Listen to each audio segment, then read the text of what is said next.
ସପ୍ତାହରେ ଯେବେ ବି ଆମିଷ ବାରି ଆସେ ଚିକେନ୍ ଲଭର୍ସ ମାନଙ୍କର ଜିଦ୍ କି ସବୁବେଳେ ଚିକେନ୍ ହିଁ ହଉ, ହେଲେ ମାଛ, ମଟନ୍, ଚିଙ୍ଗୁଡ଼ି, ଶୁଖୁଆ ଏମାନେ ବି ତ ଲାଇନ୍ରେ ଅଛନ୍ତି ନା। ହେଲେ ସେ କଥା ଚିକେନ୍ ପାଗଳମାନଙ୍କୁ କିଏ ବା ବୁଝେଇବ। ଖାସ୍ କରି ରବିବାରଟା ଆସିଲେ ସେମାନେ ପୁରା ରେଡ଼ି ହେଇକି ଥାଆନ୍ତି, ଫ୍ୟାମିଲିଟା ଯାକ ଚିକେନ୍ ହିଁ ଖାଇବୁ। ଦେଖନ୍ତୁ ଏଠି ରେଡ୍ ପଡ଼ିଗଲା ଆଳୁ, ମୁଁ ତାକୁ କାଢ଼ି ନେଲି। ତାପରେ ତେଲ ପକେଇଦେବି। ତେଲ ହେଇ ଆସିଲେ ମୁଁ ତାପରେ ଚିନି, ତେଜପତ୍ର 2ଟା ପକେଇଦେବି। ତାପରେ ପିଆଜ କାଟା ହେଇକି ରହିଲା ତାକୁ ପକେଇଦେଲି। ଦେଖନ୍ତୁ ତାକୁ ଚଲେଇବି କେତେ ସମୟ। ଦେଖନ୍ତୁ ତାପରେ ସେ ହେଇ ଆସିଲେ ତାପରେ ମୁଁ ଟମାଟୋ ପକେଇଦେଲି। ଦେଖନ୍ତୁ ଟମାଟୋ ପକେଇ ଦେଇକି ତାକୁ କିଛି ସମୟ ଚଲେଇବି। ଦେଖନ୍ତୁ ତାପରେ ମୁଁ ହଳଦୀ, ଲୁଣ ପକେଇଦେଲି। ତାକୁ କିଛି ସମୟ ଚଲେଇବି। ଦେଖନ୍ତୁ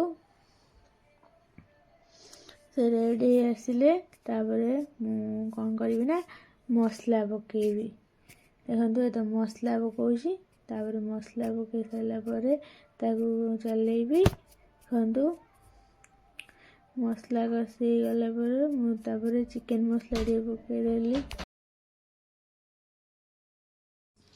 ଦେଖନ୍ତୁ ତାପରେ ପୁଅ ଆସି କହିଲା କି ଦିଦି ଟିକେ ଦିଅ, ମୁଁ ବି ଚିକେନ୍ ରାନ୍ଧିବି। ତ ଦେଖନ୍ତୁ ସେଠି ମସଲା କଷୁଛି।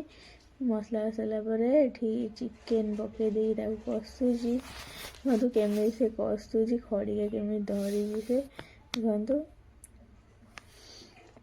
ସେ କଷୁଛି କେମିତି ଦେଖନ୍ତୁ। ତାପରେ ଚିକେନ୍ କଷି ହେଇଗଲାଣି। ଦେଖନ୍ତୁ ତାପରେ ମୁଁ ଆସିକି ଟିକେ ଚିକେନ୍କୁ ପୁଣି କଷିଲି। ଦେଖନ୍ତୁ ତାପରେ ଆଳୁ ପକେଇବି। ଦେଖନ୍ତୁ ଆଳୁ ପକେଇଦେଲି। ତାପରେ ତାକୁ କିଛି ସମୟ ଟିକେ କଷିବି। ତାପରେ ଦେଖନ୍ତୁ ସେ କଷି ହେଇଗଲା। ତାପରେ ମୁଁ ତ ଛାଡ଼ କାଙ୍ଗାଳ, ଚିକେନ୍ କାଙ୍ଗାଳ, ମୁଁ ଟିକେ ଚିକେନ୍ କଷା କାଢ଼ିଲି ଏଠି। ଦେଖନ୍ତୁ ତାପରେ ଏଠି ପାଣି ଦେଇଦେଲି। ତାକୁ ଚଲେଇଦେଲି। ତାପରେ ତାକୁ ଢାଙ୍କି ଦେବି। ଦେଖନ୍ତୁ ଢାଙ୍କି ଦେଲି। ତାପରେ ଛାଡ଼, ମୁଁ ତ ଚିକେନ୍ କାଙ୍ଗାଳ, ଫାଷ୍ଟ ଚିକେନ୍ କଷା ଟିକେ ଖାଇବି। ଦେଖନ୍ତୁ ଚିକେନ୍ ହିଁ ଟେଷ୍ଟି ହେଇଛି।